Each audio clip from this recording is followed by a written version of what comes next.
Bom, boa noite a todos, o público que está assistindo essa live, né, sobre o filme Salò, de Pier Paolo Pasolini.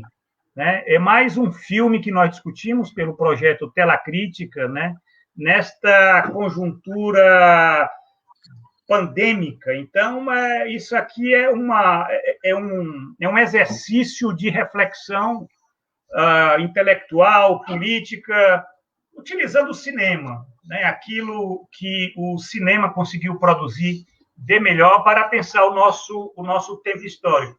E o filme que nós escolhemos para estar discutindo neste domingo e no próximo domingo, nós vamos ter 2 lives dedicadas a discutir Salò, ou 120 Dias de Sodoma. Né? É um filme difícil, né? É um filme que de um certo modo você não encontra no Netflix, não encontra com muita facilidade, não tem no YouTube, né? Mas quem tiver interesse em assistir o filme tem todas as orientações aí na página do projeto Tela Crítica no Facebook, né? Nós partimos do princípio que você só pode fazer uma análise crítica de um filme que você assistiu, né? Não tem sentido, né? E o Tela Crítica ele faz esse esforço de estar dissecando o filme tanto na sua dimensão técnica, dimensão estética, como dimensão sociológica, né? E nós temos hoje uma pessoa, né, vai abrir essas lives, né, do Salò, né, de Pasolini. Eu convidei, tenho uma honra de estar mais uma vez com o professor Romero Venâncio, da Universidade Federal de Sergipe, que na minha opinião, né, uma das melhores inteligências para discutir o cinema mundial, né? E para mim, o Romero já é um parceiro aí do projeto Tela Crítica, né? Porque é esse esforço de estarmos conversando com pessoas, né? Não apenas para disseminar uma cultura cinematográfica, o que o Brasil não tem, né? Isso é um esforço de nós tentarmos fazer, principalmente a juventude, ter esse interesse de conhecer, né, o cinema mundial, o cinema clássico, grandes diretores que pensaram a modernidade do capital, né, mas também fazer uma reflexão sociológica através do cinema. Então, nós vamos ter, no primeiro momento, né, nós vamos ter a fala do professor Romero Venâncio. Depois eu vou estar colocando algumas questões para uma análise crítica de Salò, e depois nós vamos estar fechando essa live com uma discussão, né? Uma cena que eu e o professor Romero vamos discutir, uma cena do filme. Né? Agora, antes do início da fala, né, do professor Romero, eu queria estar apresentando para vocês a música, né, a cena de abertura do filme, que é uma música fabulosa de Ennio Morricone. Né? É uma música, é uma valsa, eu diria, é uma valsa com um certo estilo de jazz band, muito bem americanizado, mas é uma coisa curiosa, né? Que isso num filme que trata do fascismo, né? Só para vocês perceberem a relação que Pasolini tinha com essa cultura americanista, consumista, que estava já se disseminando pelo capitalismo italiano e pelo capitalismo do pós-guerra. Então, vamos assistir essa cena, né? Eu quero estar passando para vocês, eu só estou vendo aqui a parte técnica, né? Para estar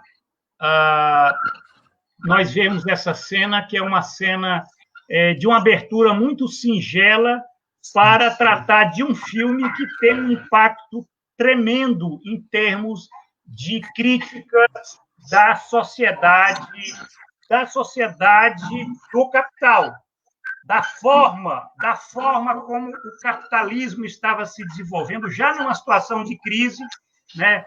O filme Salò é de 1975, e nesse período nós já estávamos tendo uma inflexão histórica, porque você estava uma grande crise, a primeira recessão global depois do pós-guerra, e estamos entrando numa outra temporalidade de desenvolvimento do capitalismo tardio, aprofundando aquelas contradições. Então, foi muito sintomático, né, Pasolini ter feito esse filme Salò, né, num período de ofensiva do capitalismo global, né? Então, vamos lá para essa cena de abertura com a música de Ennio Morricone.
Bom, então, essa música é linda, né? Eu considero uma preciosidade.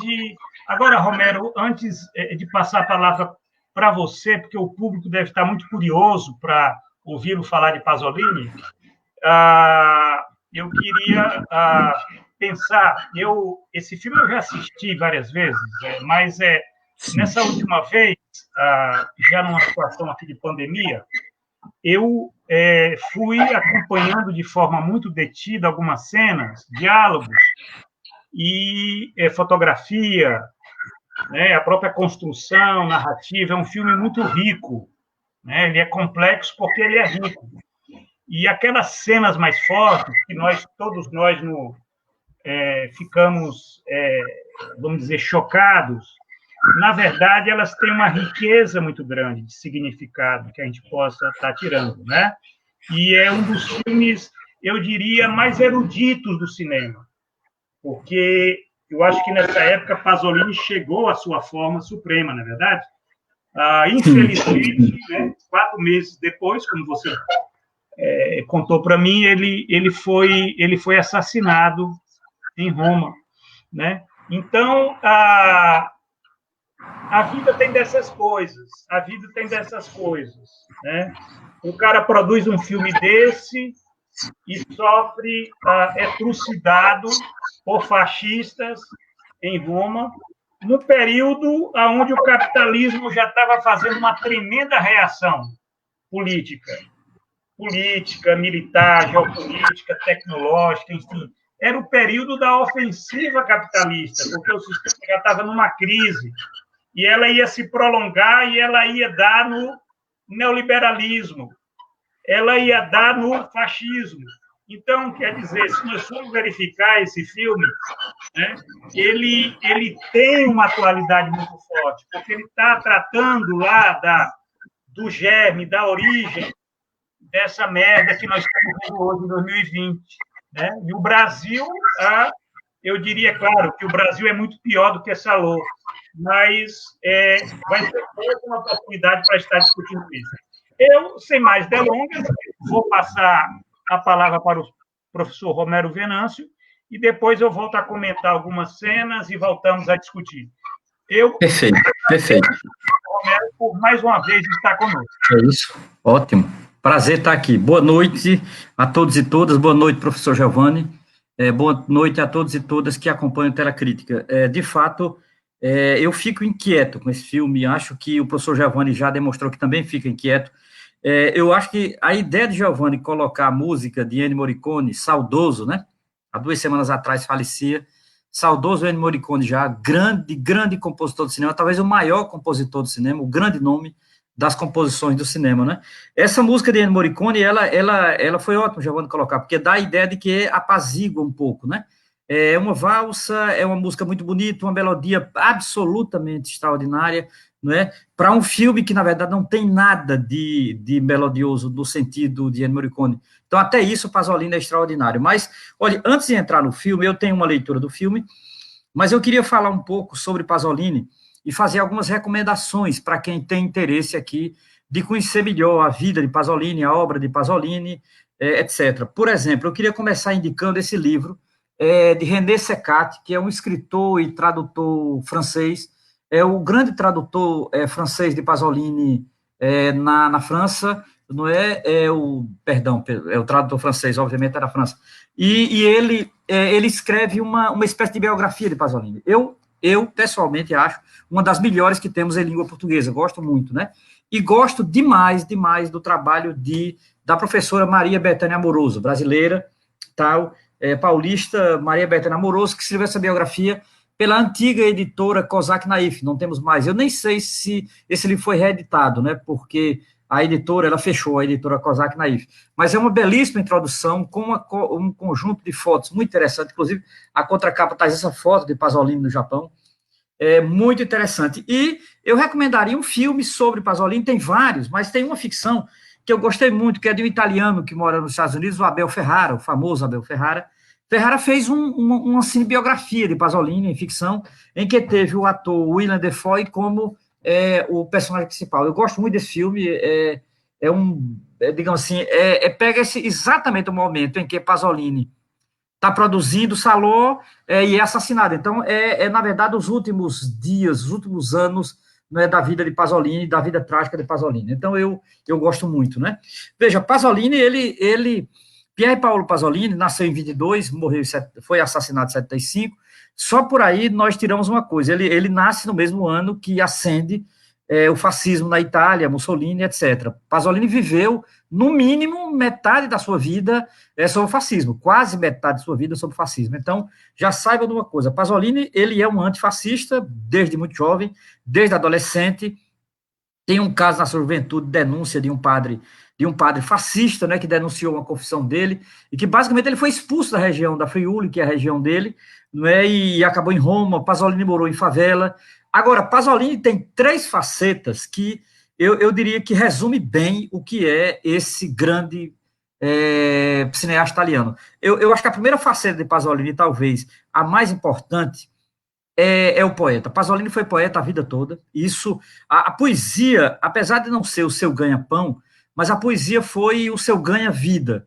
Não é? Pasolini foi um grande poeta.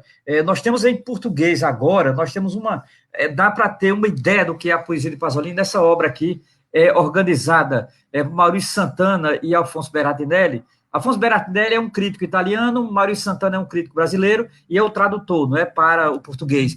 Da chamada. Aqui é uma poesia reunida de todos os momentos, inclusive do primeiro livro de Pasolini que ele escreveu em Friuli, né, que é a língua, né, a língua que.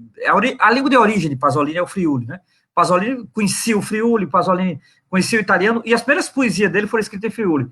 E está aqui algumas poesias traduzidas do Friuli e também do italiano, que é dele escreveu. Aqui tem a poesia reunida dele. Inclusive, é aqui que está, para mim, 2 grandes poemas de Pasolini, para mim, 2 grandes poemas épicos e 2 grandes poemas da poesia política mundial. O primeiro é As Cinzas de Gramsci, La Cenere de Gramsci, né, e o PCI para os Jovens. O PCI para os Jovens e As Cinzas de Gramsci são 2 poemas épicos, eu diria.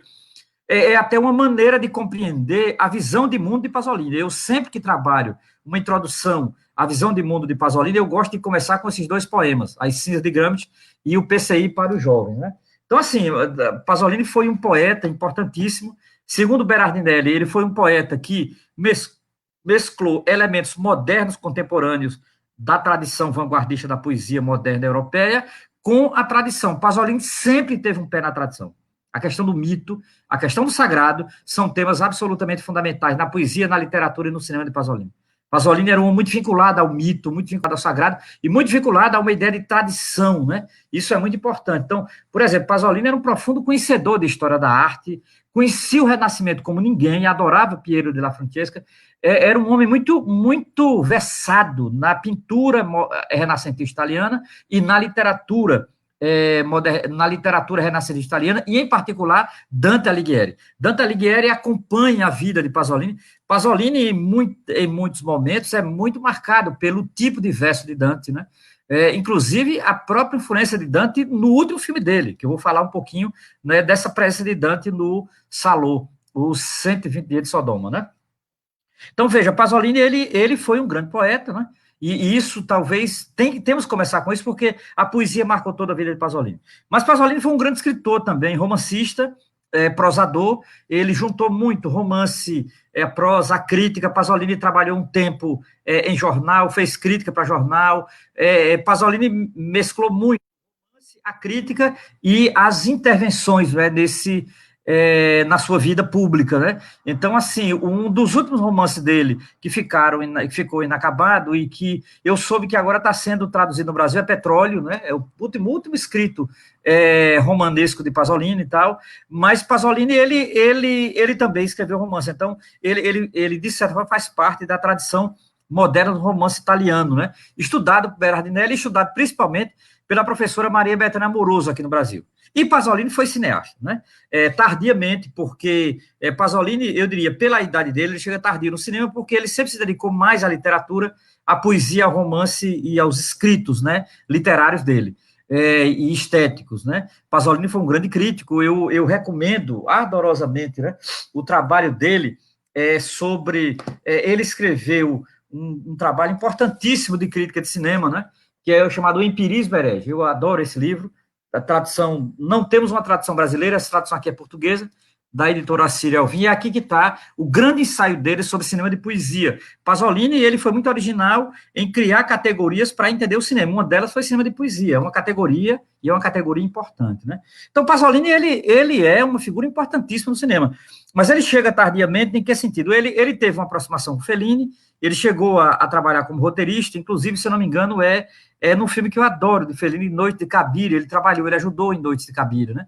Então, Pasolini, ele teve uma ligação com Fellini, obviamente, marcado pelo neorrealismo italiano, marcado por Fellini. Fellini e o neorrealismo italiano são duas marcas na obra de Pasolini. E ele nem é felliniano propriamente dito, e muito menos neorrealista. Pasolini representa, inclusive, um outro momento do cinema italiano que não é mais o neorrealismo, né? Então, o que ele começa a fazer, apesar de parecer, porque tem muita gente que diz que o primeiro filme de Pasolini tem elementos do neorrealismo, porque é realizado numa favela, trabalha com jovens periféricos, atores que não são atores, é só aparente. Eu acho que a perspectiva de Pasolini é outra, muito diferente do neorrealismo, apesar de parecer. Então, nesse sentido, o cinema de Pasolini, ele começa em 61. A professora Maria Bethânia Amoroso, ela traz nesse livro dela uma coisa que eu acho muito importante, todos os títulos e os anos, não é, desse livro aqui, na biografia de Pasolini, ela traz uma coisa que eu acho muito importante, que são os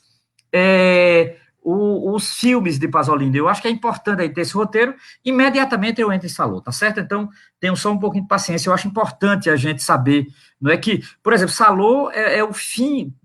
Com Salò, Pasolini estava abrindo talvez uma outra perspectiva de cinema. Ele estava basicamente rompendo com o tipo de cinema que ele vinha fazendo e abre para outra situação que a gente não sabe porque ele foi assassinado 4 meses depois, né? Que terminou esse filme chocante e extraordinário chamado Salò.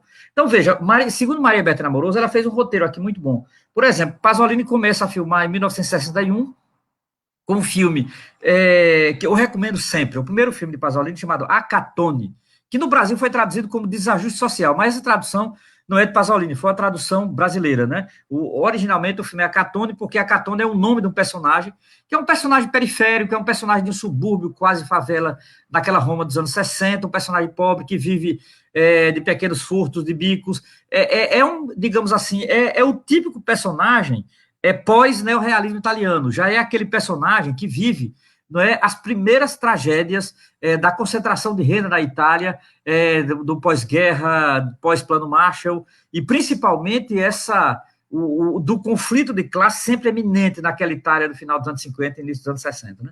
Depois ele faz Mama Roma, filme absolutamente extraordinário,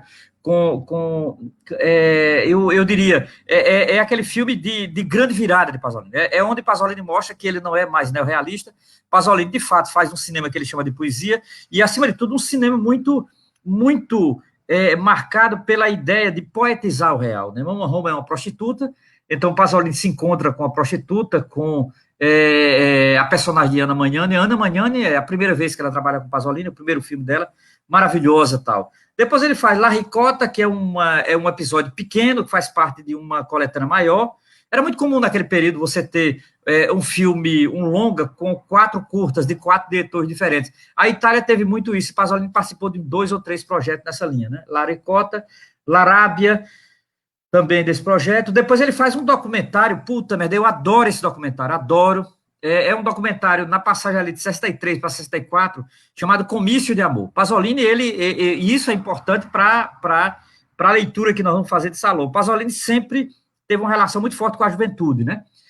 Uma relação de paixão pela juventude, uma relação de um certo afeto com a juventude, mas ao mesmo tempo Pasolini tinha uma certa desconfiança com a juventude por conta do impacto do capitalismo na vida juvenil e principalmente essa obsessão pelo consumo. Ele faz um documentário que é belíssimo, chamado Comício de Amor. Ele vai para uma região praeira da Itália, eu não lembro bem se é Ostia, eu sei que ele vai para uma região praeira da Itália, uma região em que os italianos iam passar o verão, e também uma região região de praia, né? E ele faz uma entrevista com os jovens sobre sexo, a sexualidade, como é fazer sexo e tal. E é muito interessante que esse documentário ele é sintomático para perceber as transformações, né, que a juventude italiana está vivendo, e Pasolini detecta muito bem, assim, é ele que, na verdade, ele tem um câmera e ele segura o microfone e é ele entrevistando os jovens, é muito interessante, eu recomendo, né. Depois ele fez, ele tentou fazer algumas locações sobre a Palestina, Pasolini sempre teve uma ligação muito forte com a Palestina, com a causa palestina, com essa coisa de uma terra antiga, a primeira terra, a terra de Jesus, essa coisa, principalmente, esse elemento sagrado, né, da chamada Terra Santa. Pasolini sempre teve uma simpatia muito grande, né, por isso, né. E em 64 ele faz, para mim, o grande filme dele, eu diria, para mim é um filme que me marca muito, eu adoro, que é o Evangelho segundo São Mateus, né. É um filme dedicado ao Papa João XXIII, é um filme em que Pasolini é o Jesus de Pasolini, e eu diria que o Jesus de Pasolini virou, de fato, o Jesus de Pasolini. Pasolini filma tal qual o Evangelho de Mateus, é um filme muito interessante, porque o roteiro é o Evangelho de Mateus, A mãe dele trabalha no filme, né? A mãe dele tem um papel no filme, a mãe dele foi o papel de Maria, ele pega basicamente atores que não são atores, um ator espanhol para fazer o papel de Jesus, e o filme é um marco na carreira de Pasolini, é um filme importante, ele recebeu vários prêmios. Eu diria que, como o Evangelho segundo São Mateus, Pasolini se projeta como um grande cineasta mundial, né? Depois ele faz Gaviões e Passarinhos, que é uma fábula marxista maravilhosa. O Celati e o Cellini com Totò, adoro Totò, o grande comediante Totò italiano. Depois ele faz Totó no Circo, que é um filme dedicado a Totó, ele amava Totó. Depois, mais uma vez, ele volta com Totó à Terra Vista da Lua, e aí ele faz 67 e Édipo Rei. Édipo Rei é fundamental, né? Édipo Rei é o grande filme de Pasolini, Pasolini voltando a estudar a mitologia grega. Pasolini, ele sempre teve uma simpatia muito grande pelo teatro grego. Pasolini adora Eurípides, Ésquilo, Sófocles, e ele volta de cheio a Sófocles. Ele sempre quis filmar Édipo, porque para ele Édipo Édipo é a grande odisseia, né, do pensamento ocidental, e ele tinha uma grande admiração pelo teatro de Sófocles, em particular Édipo, e ele filma Édipo Rei. O Édipo Rei de Pasolini é uma obra-prima, eu recomendo ali por volta de 67, né? Depois ele faz um pequeno sobre a Índia, ou Notas, né, para a Índia. É um filme que ele não terminou, ele tinha mania de começar o filme e não terminar, e ele dava o nome de Notas, né? Depois ele faz um filme que eu acho muito importante, chama Teorema. 68, Teorema é o grande filme político de Pasolini. Eu diria, se o Evangelho segundo São Mateus é o grande filme mítico de Pasolini, se Édipo Rei é o grande filme mítico de Pasolini em relação à tragédia grega, Teorema é o grande filme político de Pasolini, é o grande panfleto político de Pasolini. Nós estamos em 68, Pasolini radicaliza sua visão de mundo, seu cinema de poesia. Pasolini radicaliza o cinema de poesia enquanto cinema político em Teorema, né? Depois ele faz Pocilga, que eu acho um filme muito importante também. Mais uma, Pasolini é perfeito em trabalhar fábulas, né? Essa dimensão fabular, até Saló, né? Pasolini fará isso. Depois ele fará, aí sim ele fará pequenos filmes, mas aí entra uma coisa que marca Pasolini profundamente, ele vai fazer uma revisão crítica, que é a chamada Trilogia da Vida, até chegar, e eu estou chegando em Saló. A Trilogia da Vida é composta de Decameron, 70, os Contos de Canterbury, que é de 71, 72, e As Mil e Uma Noites, de Pasolini. Então, assim, As Mil e Uma Noites, Decameron e os Contos de Canterbury são aquilo que a crítica chamou de trilogia da vida. São filmes muito marcados pelo erotismo, que Pasolini depois ele percebeu, ele achou que não deveria ter feito como fez, ele se arrependeu, né, na verdade, de ter feito. Ele como diz Maria Rosário Fabres, ele abjurou. Ele abjurou a trilogia, né? E ele abjurou porque a trilogia foi vista como erótica, como pornográfica. Pasolini percebeu que os filmes viraram comerciais, ele ficou famoso, e ele ficou muito preocupado com isso. Isso sempre preocupava Pasolini, né? É uma coisa muito, muito séria. Pasolini muito preocupado com a identidade intelectual do cineasta, com o papel político do cineasta, com aquilo que o cinema pode trazer, uma coisa que sempre fez parte da dimensão ética, da concepção intelectual de Pasolini. Pasolini pertence àquela tradição de intelectual que assume, digamos assim, o seu papel e assume com responsabilidade o seu papel. Pasolini foi muito amigo de Sartre e tal. E, por fim, Pasolini faz Saló. Eu termino aqui e entro Saló. Veja, Saló é um filme absolutamente marcante. Eu diria que Saló é aquele filme que é um filme único na cinematografia ocidental, até hoje choca, tem pessoas que não conseguem ver. Eu queria, antes de entrar nessa dimensão chocante, eu queria explicar a estrutura de Saló. Porque, veja bem, Saló, eu acho que para compreender Saló, não é que é obrigado, de maneira nenhuma, eu não quero aqui necessariamente obrigar ninguém a ler uma obra literária para entender o filme. Agora, eu acho que é importante se alguém tiver interesse, não é uma coisa que não ajuda, muito pelo contrário. Então, vamos lá. Eu diria que Saló pode ser dividido em três grandes momentos, em três grandes Salós. Eu brinco assim, dizendo, três Salós, né? A primeira Saló é Sade, que é a inspiração literária. A segunda Saló é, de fato, a República de Saló. Lembremos que eu vou explicar um pouquinho essa passagem 43, 45 em Saló, em que Mussolini institui a última república fascista, e em 45 ele é preso e morto, né? Então, assim, é a última fase do fascismo, e o terceiro Saló é o filme. Então, eu acho que é importante entender Saló como dentro dessas três estruturas. Eu acho que ajuda muito a entender. Primeira camada, Saló de Sade, Saló de Mussolini real, e a Saló de Pasolini, que mistura ficção e história. Pasolini dialetiza ficção e história, né? Então, vamos lá. A primeira Saló é um livro, essa edição aqui, eu recomendo essa edição aqui da Iluminuras, né? Tá aqui, ó, edição da Iluminuras. Acho importante, Saló, os 120 dias de Sodoma, do Marquês de Sade, com um prefácio absolutamente extraordinário da professora Eliane Robert de Moraes. Eliane Robert de Moraes é uma das maiores estudiosas de Sade no Brasil, com edição publicada, com livro, tá? Eu gosto muito, professora da Universidade de São Paulo, né?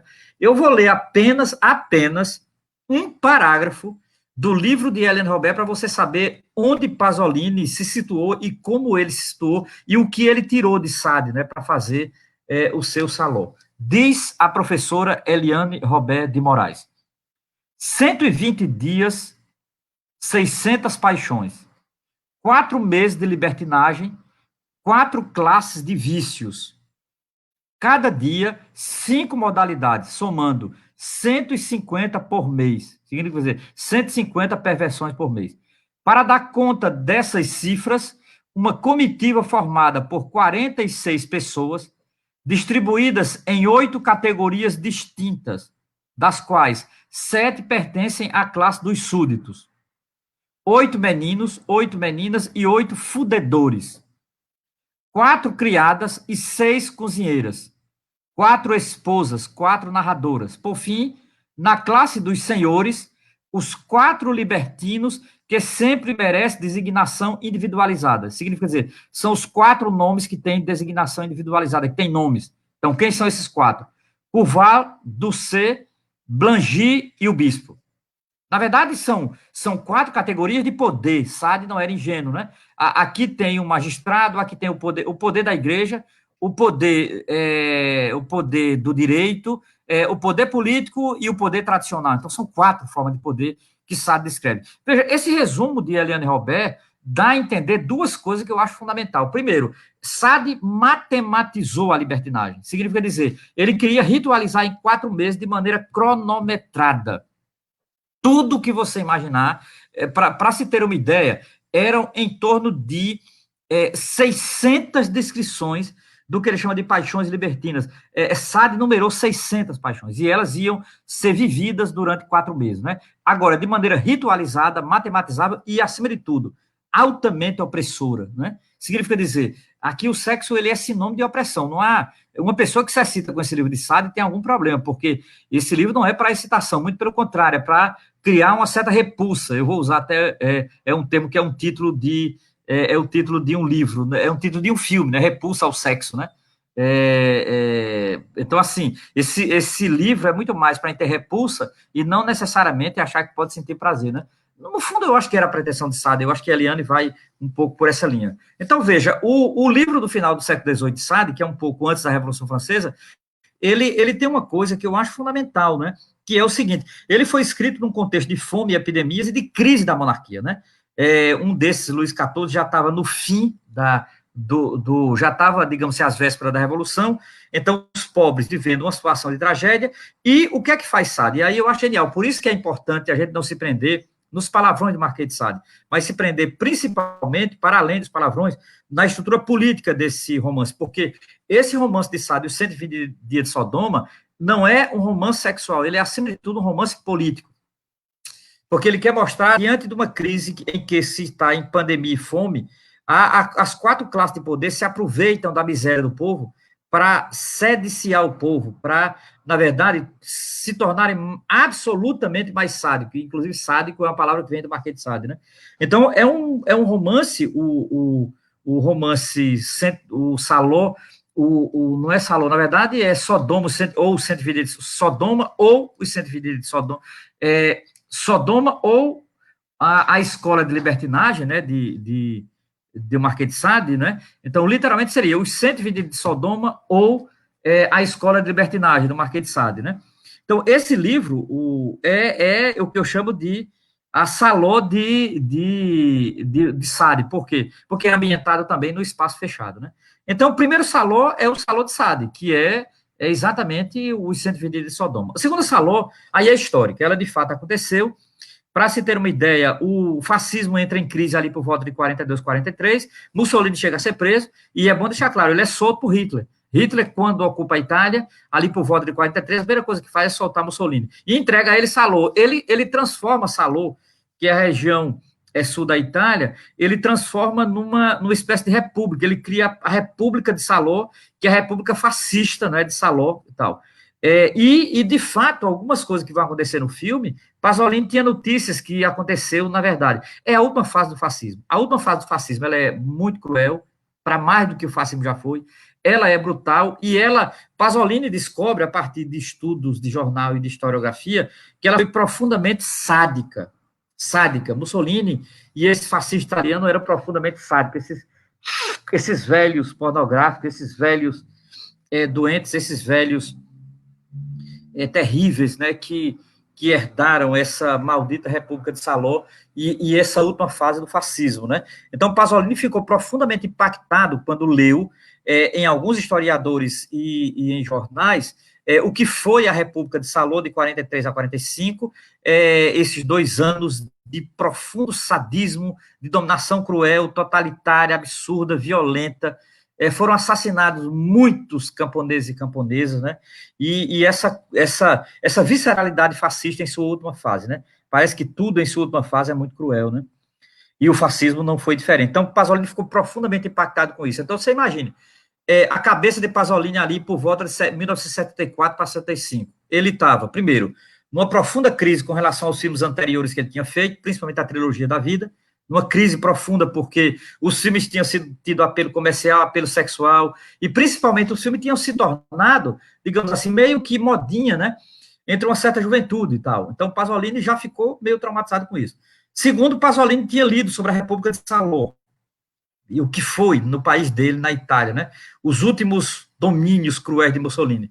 E, por fim, Pasolini leu, ali por volta de 74, os 120 dias de Sodoma. É bom deixar claro, esse livro do Marquês de Sade, ele foi perdido no final do século XVIII, Sade ficou pirado, porque os manuscritos foram perdidos, foram reencontrados no início do século XX, ali por volta de 1901, e só foram publicados na França depois de 30, inclusive sobre os cuidados de um grande pensador francês chamado Georges Bataille. Bataille foi o grande responsável, né, pela divulgação do Sade escritor e tentar salvar Sade dessa coisa da pornografia e da maldição, né? Então, Bataille foi muito importante para isso. Então, essa obra, basicamente, só foi publicada no século XX. Então, uma obra que era no final do século XVIII, mas só foi conhecida no século XX.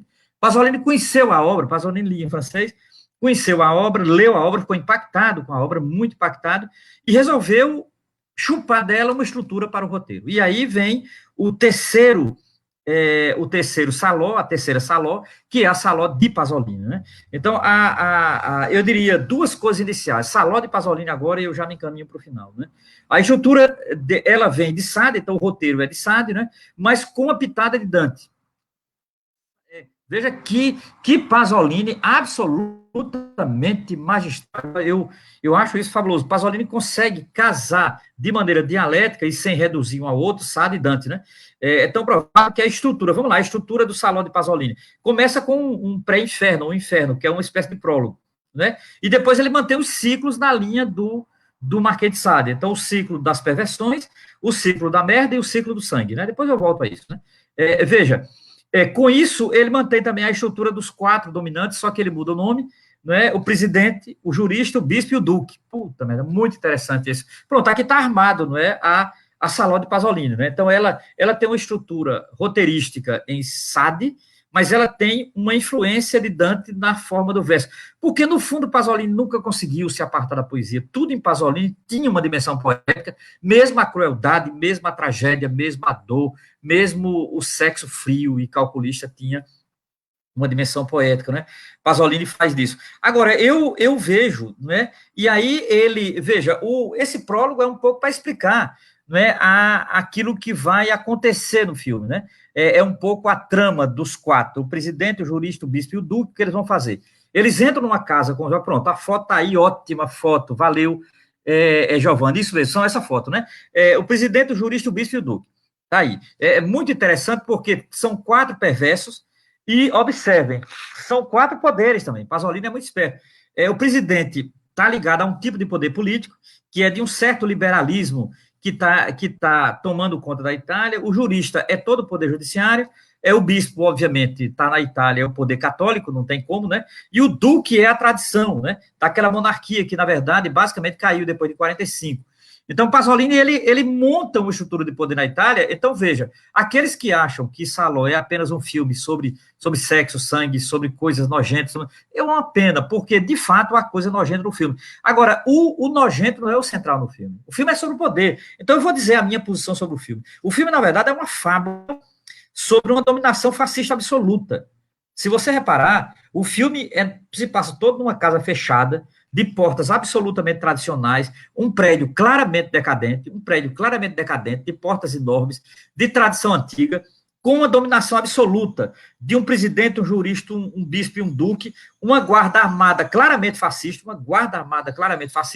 em que eles sequestram um grupo de jovens, rapazes e moças, e sediciam esses rapazes, essas moças, de toda a maneira que você imaginar, em termos de perversão sexual. Então, esse filme é uma fábula sobre a dominação fascista absoluta. Eu queria ler aqui um pequeno texto da professora Maria Bethânia Amoroso, para a gente entender melhor. Ela faz um resumo que eu gosto muito do resumo que ela faz, né, sobre o que é Salò. E aí eu me encaminho para o final. Veja, diz a professora Maria Bethânia Amoroso, quem já viu Salò ou vai assistir ao filme pela primeira vez, logo percebe que não há, por parte do diretor, a menor intenção de agradar o público. Eu concordo plenamente. Então, o filme não é para agradar, o filme é para desagradar. Do ponto de vista brechtiano, ele é um filme absolutamente estranhado, né? Pasolini conhecia Brecht, eu não tenho dúvida, mas, assim, eu estou falando do ponto de vista pedagógico, é um filme para estranhar mesmo, né? Continua a professora Maria Bethânia. O sexo é o protagonista, como na trilogia, mas na trilogia da vida, né, os 3 filmes anteriores, 70 e 73, né, como na trilogia, mas apresentado através de uma combinação de elementos muito variados. A sobreposição do romance de Sade à República de Salò, perfeito, o romance de Sade sem dúvida nenhuma, o roteiro se sobrepõe, né, referência breve ao período que vai de 43 a 45, em que a Itália tem uma república fascista. Quanto ao poder, tudo é permitido. Né? Antes, o fascismo convivia com a monarquia. A estrutura narrativa do filme lembra a da Divina Comédia, né? Aquilo que eu falei anteriormente. A aparência de Dante Alighieri, com o anti-inferno e o inferno. Todavia, a escalada da violência é a obra de poder. Né? Seguindo as pegadas de Sade, ela é sempre fascista e, portanto, não exclusiva das situações de exceção. Então, não há exceção. Né? E, por fim, diz aí, Maria Bethânia Amoroso remata de maneira sintética, que é o que mais me interessa. A metáfora do fascismo, a alegoria da corrupção do poder, Salò pode ser visto como uma fábula que resume todo o horror que o tempo presente inspirava no diretor. Vou repetir e fechar com isso. Né? A metáfora do fascismo, a alegoria da corrupção do poder, Salò pode ser vista como uma fábula que resume todo o horror que o tempo presente inspirava ao diretor. Né? Então, nesse sentido, Pasolini ele estava vivendo uma situação de horror. Em que sentido? Veja, e nesse sentido, Salò é a grande fábula, né, do que Pasolini vivia. Primeiro, Pasolini percebia um retorno de um certo fascismo no final dos anos 60. Pasolini estava sendo perseguido por esse fascismo porque ele escrevia do Correio della Sera. Pasolini ele tinha uma posição claramente alinhada, em boa parte, ao Partido Comunista Italiano. Logo, Pasolini era um visceral antifascista. E Pasolini tinha uma posição junto com boa parte da esquerda radical, com exceção de alguns temas que ele divergia dessa esquerda, né? Então, assim, Pasolini, ele percebia que estava sendo ameaçado, que ele, inclusive, já começava a falar ali no início de 70 que ele poderia ser morto a qualquer momento por conta do tipo de perseguição. Além do que, como todos sabem, não é nenhuma fofoca, Pasolini era assumidamente homossexual, e isso também é um problema para uma sociedade fascista. Né? Os homossexuais representam uma liberdade que nenhum fascista de certa forma, aceito, né? Então, veja, estava armado aí a situação. E o filme foi a gota d'água. Eu não tenho dúvida, Pasolini foi assassinado por conta desse filme. Esse filme foi a gota d'água para os italianos aguentarem Pasolini, porque esse filme é uma agressão violenta. A estrutura dele, do infernal, as perversões, a forma do sexo absolutamente sem regra e obrigatório é uma característica. O ciclo da merda, as pessoas comendo merda é uma coisa que constrange, que agride, e ao mesmo tempo essa cropofilia ela é muito forte, significa dizer, ela é feita de maneira absolutamente autoritária, até porque ninguém come merda gratuitamente. Então, há uma relação da merda com o autoritarismo, nunca esqueça, não é a merda por si só, né? a merda ali como uma metáfora de um profundo autoritarismo. E, por fim, o ciclo do sangue, né? Tal. O filme tem um final muito interessante, que é o punho do jovem levantado. Eu diria que abriga alguma pequena esperança, mas, sem dúvida nenhuma, o filme é acachapante, o filme é cruel, o filme assume a perversão como forma política, e, acima de tudo, eu diria que o filme, para terminar, é o grande manifesto de Pasolini sobre o que poderia vir sobre a Itália e sobre o mundo. Né? Pasolini já foi assassinado, imaginando que havia uma possibilidade da volta de um fascismo, né? A volta de um outro fascismo. Pasolini sabia que o fascismo estava às portas. O fascismo poderia retornar, e isso, para mim, é o mais atual do filme, talvez seja isso que o professor Giovanni também queira discutir, que é a atualidade desse filme enquanto chave para entender o fascismo pós-Pasolini. Então, Pasolini via nas formas autoritárias do fascismo, ela se espalhar principalmente entre a juventude. Olha, Pasolini, e aí eu termino com isso, Pasolini estava profundamente desconfiado com a juventude italiana dos anos 70, europeia, mas em particular a juventude italiana, principalmente pelo o consumo despolitizador, né, o desespero dessa juventude por consumir, por ter alguma coisa. Pasolini percebe que o fascismo, esse novo fascismo, o que ele chamava de neofascismo, é impactado na Itália por essa forma de consumo pelo capitalismo, o que ele chama de neocapitalismo. Então, para Pasolini, há ligações entre esse neocapitalismo e elementos do fascismo, né? Então, nesse sentido, Pasolini, desde 68 até 75, ele estava profundamente desconfiado da juventude italiana. Principalmente desconfiado da juventude italiana que absorvia uma cultura italiana do neocapitalismo, né? E esse filme, Salò, é a grande fábula desse fascismo histórico, porque a Salò existiu, mas, ao mesmo tempo, apontava para um fascismo do futuro. Pode ser o nosso horizonte. Então, nesse sentido, esse filme é extremamente atual. Se a gente conseguir superar os elementos mais cruéis internos do filme, como a merda, o sangue, como esses momentos, que é o que mais chama atenção, eu acho uma pena, porque não deveria ser o que mais chama atenção. Porque o que deveria mais chamar atenção é a estrutura de poder do filme, é a forma como o filme trabalha o fascismo, é como ele trabalha a arquitetura do fascismo, aquela casa fechada, a forma de sedição e a forma de poder, e como o fascismo se espalha nas estruturas de poder. Isso, para nós, é mais importante do que ficar preso a se tem merda, se tem sangue e tal, que, para mim, é um elemento passageiro. A merda é um meio, não é um fim. Não é? O sangue é um meio, não é o fim e tal. Então, é isso que eu digo desse filme e o que pode ser o destino dele. Por enquanto é isso, Giovanni. Vamos lá. Perfeito, Romero. Mais uma vez, uma brilhante exposição, né? Dessa vez sobre o cinema de Pier Paolo Pasolini. A internet aqui, ela tá tendo problemas. Eu quase caí aqui a transmissão da live, mas vamos ver se ela se segura até o final. Então, eu vou aproveitando essas colocações do Romero para tentar fazer aquilo que é uma característica do Telecrítica. O Telecrítica, ele, como o nome diz, né, Telecrítica significa ir além da tela. Então, eu vou estar, né, utilizando o filme para pensar o nosso tempo histórico. E, nesse ponto, é que eu considero, e eu concordo com o professor Romero, né, a radicalidade desse filme de Pasolini. Pasolini foi até a raiz do sistema.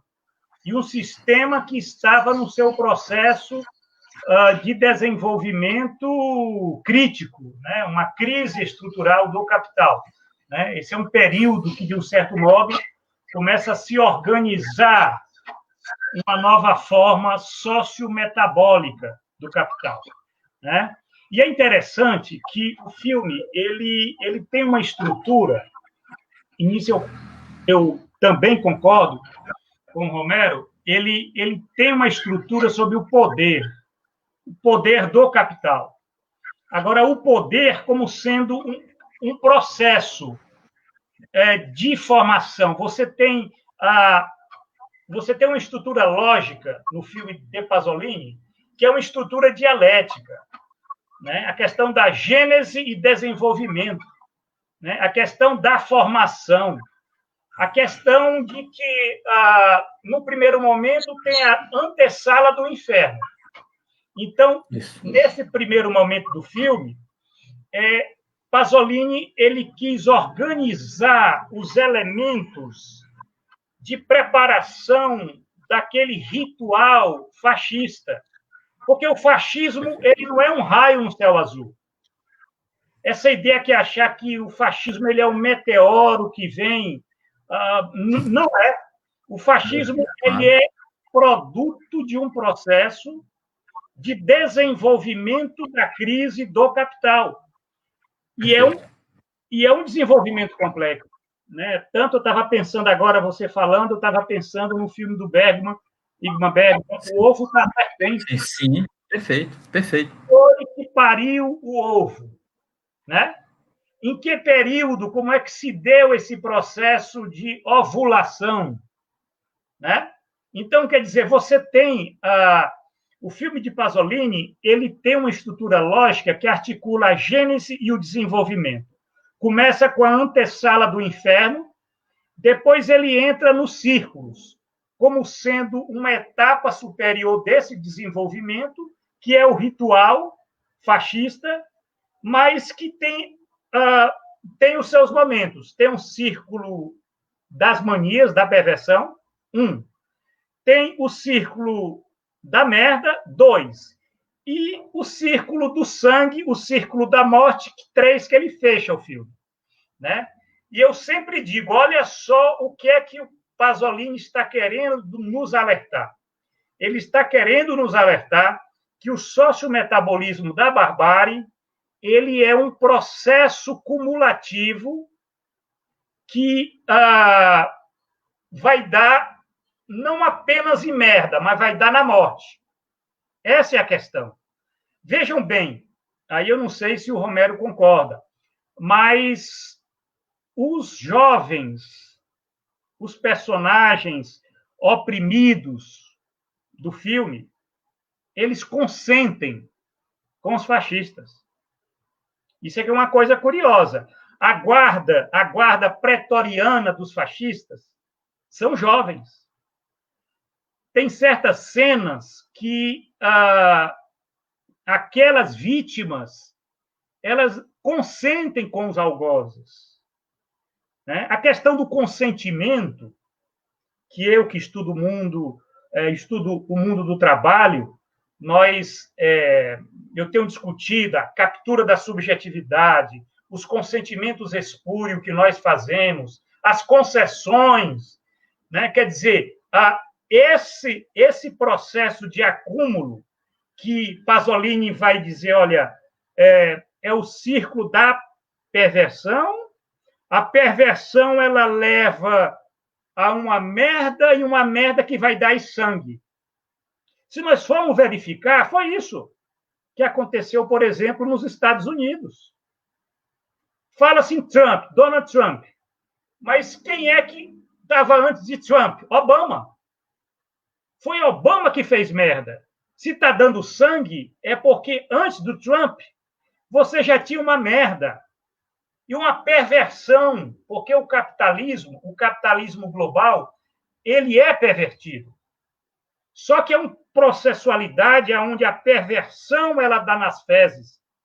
E as fezes chega o momento supremo, que é a morte, a extinção. O que nós estamos vendo hoje no Brasil, em 2020, é fruto de um processo. Na verdade, é um processo que, para entender Bolsonaro, nós temos que ir lá na Nova República, aonde começou essa merda.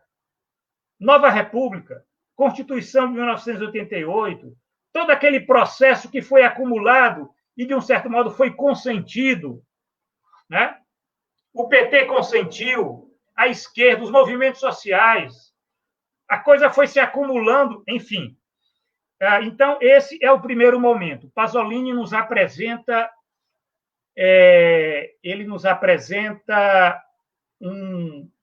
a gênese e o desenvolvimento da barbárie social, que, no caso, se expressou na fábula do fascismo, todos aqueles rituais, né? Onde você tem a preparação, você tem a seleção, você tem a inspeção.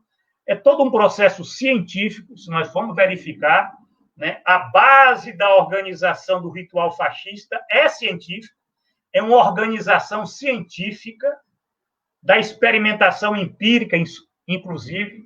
Nós voltaremos a discutir isso em algum momento, a questão né? Quer dizer, não é uma coisa meramente feito na calada da noite, certo? A execução ela é algo que foi preparado, inclusive foi articulado com aqueles elementos que compõem o poder, a construção. Agora, como é que se forma o poder? Essa é a questão. O problema não é o poder, é como ele se forma, porque quando ele chega, quando você, né? Quando a serpente põe o ovo, já foi. O ovo está ali, certo? E vai nascer outras serpentes. E para concluir, para nós irmos para uma análise de uma cena, nesse esquema do Pasolini,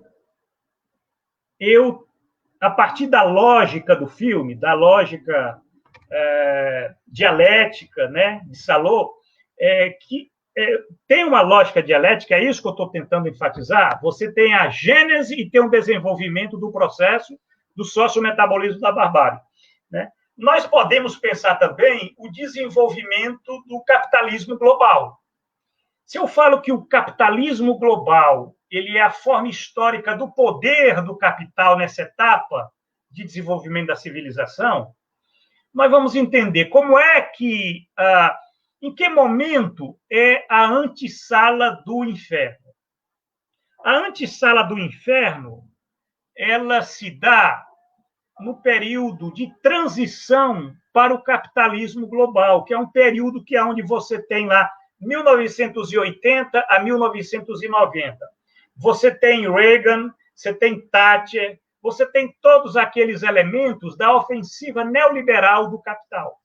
A década de 1980 ela foi uma década de preparação, a antessala do inferno. O capital, o que é que ele fez nesse período? Ele colocou todos os elementos que iriam constituir a própria lógica de desenvolvimento do sistema a partir de 1990. Então, você tem a antessala do inferno de 1980 a 1990. Você tem o círculo das perversões, que é o período de ascensão do capitalismo global, que vai de 1990 a 2008. 2008 você tem uma crise muito forte no sistema. E aí você tem o início do círculo das fezes, círculo da merda. Realmente o capitalismo global fez merda. E é o período das políticas de austeridade neoliberal, tá?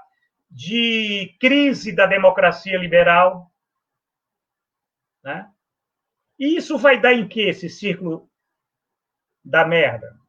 Vai dar no círculo de sangue, que é 2020, que é o período onde nós estamos vendo o resultado de uma extrema-direita neofascista que ela se originou da crise da democracia liberal, que foi esvaziada pelo capitalismo global, que se constituiu a partir da ofensiva que se deu com Reagan, com Thatcher, lá olha só, antessala do inferno. Então, é um processo, eu estou tentando aqui, em que medida esse filme ele nos fala, nós estamos em 2020, o que é que ele está querendo nos dizer?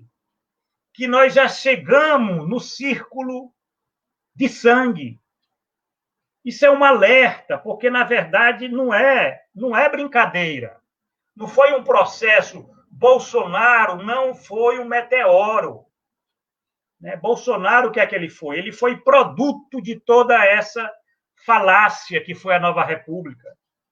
falácia que foi o neodesenvolvimentismo, falácia do que foi a democracia liberal. Então, é claro que ele representa a serpente que foi posta.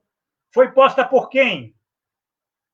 Aí nós temos toda essa processualidade. O filme ele é processual. Ele tem uma dimensão complexa, mas se a gente for ver, ele vai num crescendo, né, Romero? Ele vai num crescendo terrível, aonde no final a classe dominante tem que executar, inclusive os filhos da burguesia. Eu quero só mostrar para vocês aqui uma passagem, duas passagens do filme, né? Que eles são pequenas passagens, eu vou mostrar e depois a gente pode estar, inclusive, até conversando, porque esse filme tem muitos detalhes. Eu estou inquieta aqui porque a internet está muito instável, mas eu acho que vai dar para apresentar, né? Tem, no primeiro momento, tem uma fala que eu considero uma fala muito curiosa, logo no começo do filme, certo? Que é essa fala da classe dominante. Olha só, eles estão preparando o ritual fascista, né? Eles estão sentados numa mesa, estão preparando o ritual fascista. Presidente.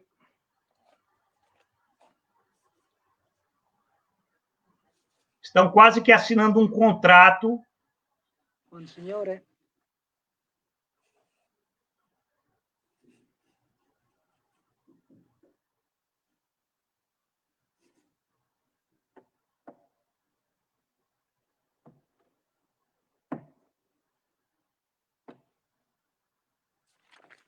Tutto è buono quando è eccessivo. Vocês perceberam essa lógica, né? A questão do excesso. Olha só a questão do excesso, o conceito de excesso. O que é o excesso? O que é o excesso para o capital? É o capital fictício, é o capital financeiro, aquilo que se descola da materialidade, inclusive civilizatória, que é a produção. Então, o filme ele está mostrando que o fascismo é produto desse excesso do capital. E eles festejam isso. Então, essa é a primeira cena. Uma outra pequena cena, que tem muitas pequenas cenas que nós podemos analisar, onde nós percebemos toda a lógica capitalista, mas entendendo o capital não apenas como economia. O Romero colocou, o capital é poder. Aí você está falando do Estado, da burocracia. Nessa cena aqui, é uma cena muito curiosa, porque nós estamos vendo o quê? O que é que nós estamos vendo aqui? Nós estamos vendo aquela guarda pretoriana do ritual fascista, certo? Que ela é composta por jovens. Olha só essa cena. Isso.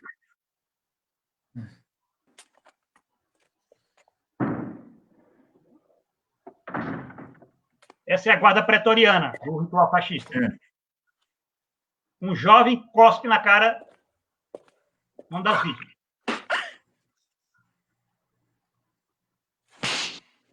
Scusate, ma sono ordinato di fare così. Vocês perceberam? Estamos apenas cumprindo ordens. Isso é que falaram a guarda pretoriana dos campos de concentração nazista. E isso é que nos falam funcionários que cumprem ordem. Olha hoje aqui nessa situação dramática que vive o Brasil. Porque a burocracia é feita de cumpridores de ordem. Então, o filme ele tem esses pequenos detalhes, né? A questão do culto do excesso, a questão do cumprimento de ordens, certo? Que eles mostram uma lógica do capital, articulando toda aquela tragédia, ou eu diria numa forma grotesca, de poder, né, que se desenvolve a partir dessas relações dentro daquela mansão. É curioso que o Pasolini sempre lidou, o cinema de Pasolini sempre lidou com esse elemento alegórico. Talvez explique por que o Pasolini gostava muito do Glauber. Porque, às vezes, só que uma alegoria, e aí eu não sou pesquisador de cinema, mas estou dando as minhas cacetadas, só que é uma alegoria e ela tem um fundo realista, certo? Ela tem um fundo realista porque expõe o real do sistema, né? E aí, eu já estou concluindo, né? E eu concluo fazendo essa reflexão, né, do desenvolvimento, a gênese do desenvolvimento da barbárie social, que ela se dá, não foi agora. Se a gente for verificar, é um processo que se inicia há décadas e que agora chegou no seu ponto, vamos dizer, crucial. Eu penso que nós vivemos o círculo do sangue. E tem uma cena, esta cena é para concluir, porque, na verdade, é uma cena que Pasolini vai, inclusive, fazer a citação de um autor, eu não sei se é um dos autores que ele utiliza, né, para construir o roteiro do filme, escolhendo aqui a cena, né? E eu concluo com essa cena. Olha só que é quase que um dos personagens lá da classe dominante recita uma passagem quase poética e fazendo gozação, porque, além de serem perversos, eles são cínicos. Sim. Vejamos isso. À l'ombre des jeunes filles en fleurs, qui ne vont pas croire au malheur. Elles écoutent la radio, elles boivent du thé au degré zéro de la liberté. Elles ne savent pas que la bourgeoisie n'a jamais hésité même à tuer ses fils. Vocês perceberam? A burguesia nunca hesitou em matar seus próprios filhos. Perfeito. Vocês estão vendo aí que é a contradição, o sistema na sua forma mais grotesca. É o que nós vivemos isso, não apenas no Brasil, que é uma província do Império, mas também lá na corte nós estamos vendo isso, nos Estados Unidos, né? Isso mostra que nós vivemos em tempos radicais. A esquerda não pode mais ficar com aquele tititi da vaidade política, porque nós vivemos em tempos radicais e não tem volta. Não tem volta.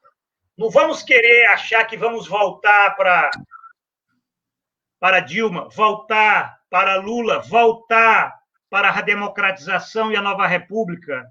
Acabou. O sistema, o capitalismo global, ele nos coloca diante de uma situação que nós temos que dar também respostas radicais. Então, essa é a minha fala. Eu vou só escolher agora, Romero, uma cena para nós conversarmos, certo? E para concluir a live, porque é óbvio que nós não temos nenhuma pretensão de esgotar, não é verdade? Sim, correto. Mas isso seria até um excesso. Mas deixemos o excesso para o capital. O que a gente quer, nessa fala, a gente contribuir com algumas coisas para as pessoas refletirem. Eu vou escolher aqui uma cena e eu queria eu queria ouvir, né? É uma cena muito curiosa porque Pasolini ele é muito claro. Ele está fazendo um filme onde ele utiliza até nesse processo, né? Ele utiliza até o hino fascista. Só um momento aqui, que tem uma cena que ele faz. A simbologia, o filme é muito simbólico, né? Tem muita coisa, a simbologia. Sim? Ele recorre muito à simbologia italiana. Vamos lá. É.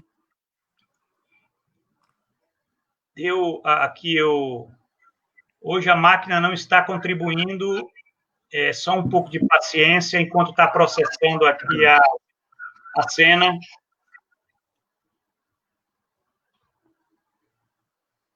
Mas aí está difícil. Deu aqui uma pane. Bom, eu teria uma observação. Eu teria uma observação. Diante do que você falou, eu concordo integralmente, e eu queria acrescentar um item só, que é o item da juventude no filme. Eu acho que a gente poderia trabalhar mais a partir do que você disse. Você citou que há um certo consentimento da juventude, a guarda pretoriana é formada de jovens, perfeito. Eu diria apenas o seguinte: essa é a visão de Pasolini daquela juventude dos anos 70. Pasolini estava profundamente desconfiado. Pasolini percebia que um grande setor da juventude italiana estava aderindo a esse neocapitalismo e, consequentemente, a comportamentos fascistas. E eu não tenho dúvida, a semana passada eu fiz uma live com um colega meu, que é historiador da cidade de Arapiraca, sobre o crescimento da extrema-direita católica. E ele dizia, esse rapaz, ele dizia uma coisa muito interessante, ele dizia: Romero, dentre as categorias que mais crescem na direita católica hoje, dentre elas está a juventude.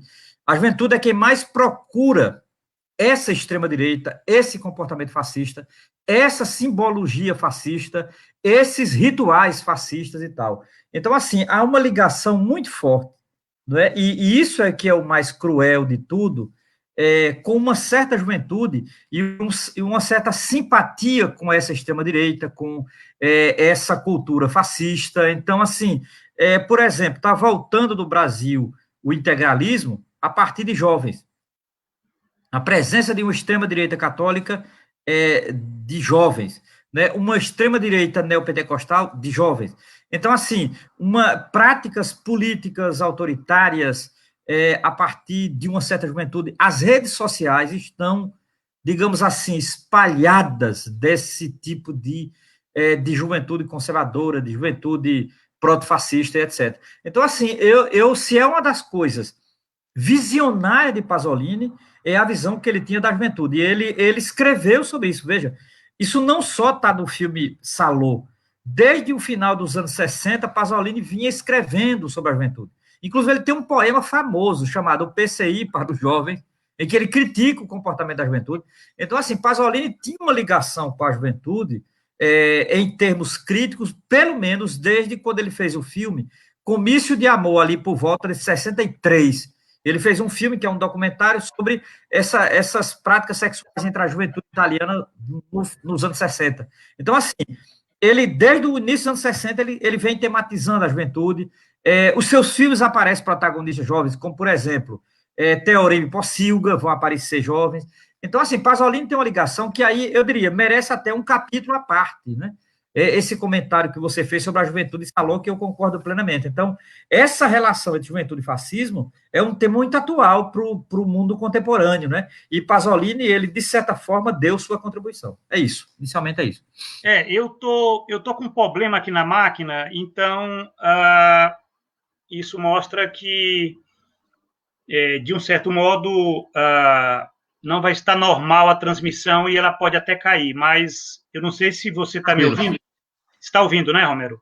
Estou ouvindo. A questão da juventude, né? A questão da juventude, isso que é interessante, o que você colocou, porque era a visão de Pasolini. Mas se nós formos verificar, na verdade, desde a grande crise do capital em meados da década de 1970, toda a ofensiva ideológica, inclusive com essas tendências culturais, né? O consumismo, o pós-modernismo, né? O individualismo, a competição, todas elas tiveram foco, a juventude, certo? Sim. Então, e uma juventude que envelheceu, inclusive. uma juventude que é o precariado, e é um precariado que está envelhecendo, mas que faz parte dessa temporalidade histórica do capital. Eu penso que nós podemos até achar que, não, isso é como Pasolini via, mas eu diria que ele, como filósofo do cinema, ele tinha argúcia de entender o poder do fetichismo da mercadoria, que estava na raiz do consumismo. E o impacto disso, inclusive, na juventude, porque a juventude é que estava absorvendo todas aquelas tendências, né? E é o que nós vemos, eu diria, como sendo um grande traço aonde é que se desenvolve essas forças da barbárie social, né? Elas desenvolvem naquelas camadas mais manipuladas. No caso, é a juventude, são as camadas mais manipuladas. E é uma coisa curiosa, na década de 1980, eu tenho lido muita história, eu estou voltando muito ao passado para tentar entender o presente, sabendo que nós só podemos fazer o futuro se a gente entender o presente. Mas na década de 1980, foi uma década de revolução cultural. Certo? O capital ele fez uma revolução cultural na década de 1980. Ele fez isso no centro do sistema e fez isso na periferia do sistema.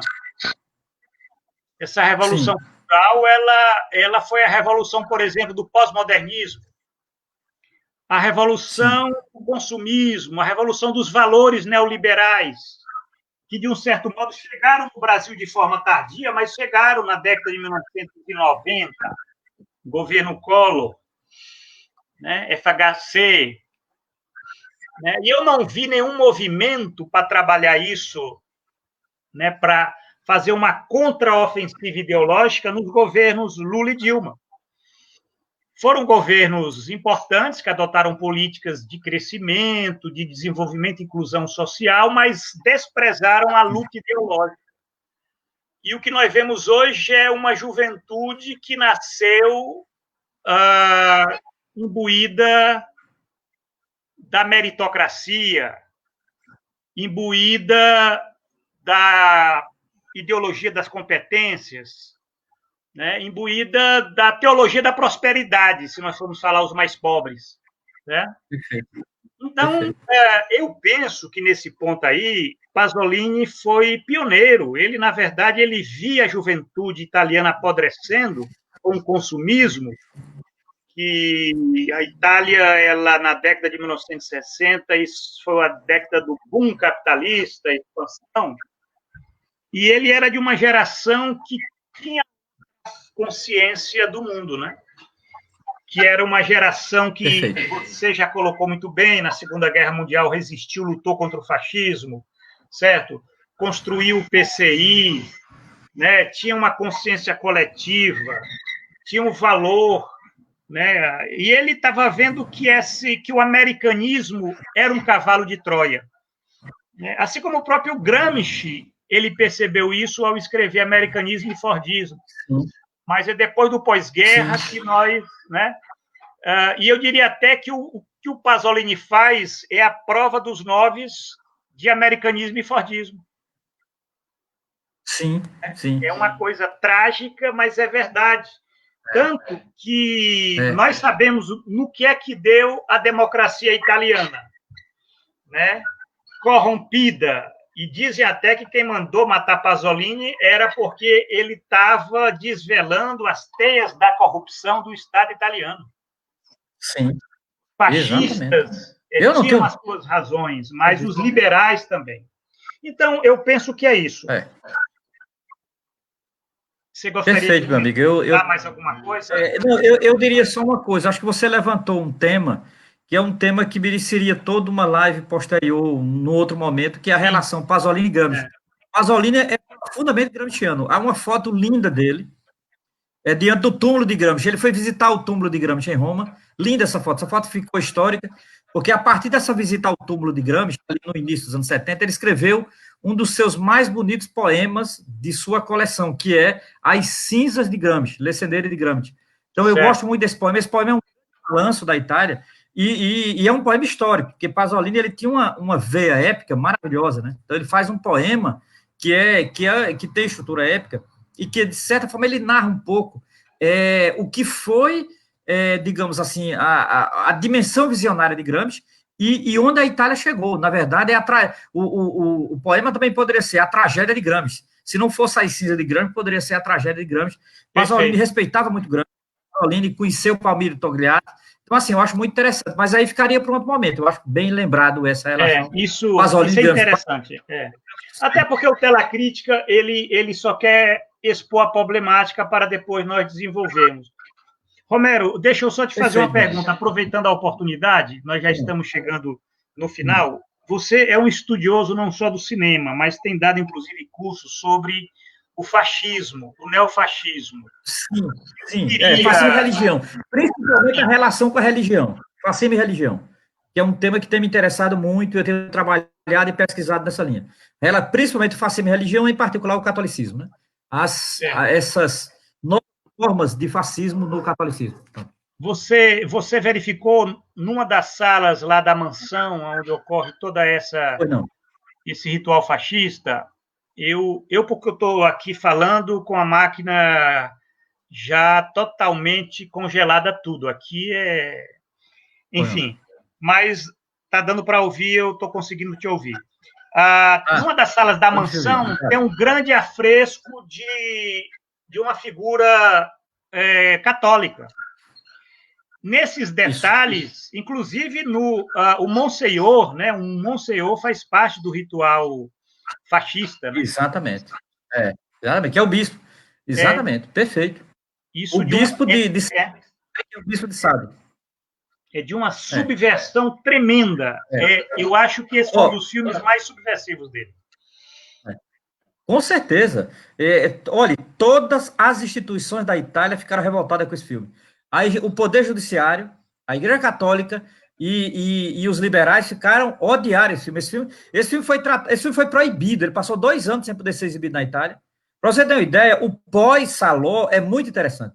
Ele foi proibido em vários países porque ele foi taxado de pornográfico, de sujo, de nojento, de repulsivo. Para você ter uma ideia, as formas com que esse filme foi censurado dá outra história, dá outra live, dá outra perspectiva. O pós-Salò. É impressionante isso, concordo plenamente com você.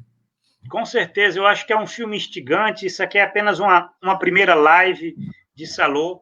No próximo domingo, espero com mais tranquilidade, estaremos fazendo uma segunda live e voltaremos a discutir esse tema para entender o fascismo não apenas como uma ideologia política, né? Mas o fascismo como sendo um metabolismo social, né?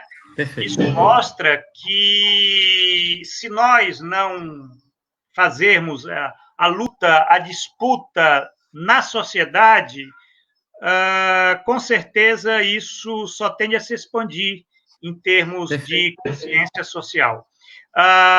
Bom, eu agradeço aí a tua presença, a tua disposição, generosidade, estar vindo conversar conosco, certo? Ótimo, você já é um parceiro do Tela Crítica, já vai estar conosco em outros momentos fazendo esse exercício, porque aqui a gente discute cinema, mas discute a sociedade também, a mesma coisa, e vai e vem.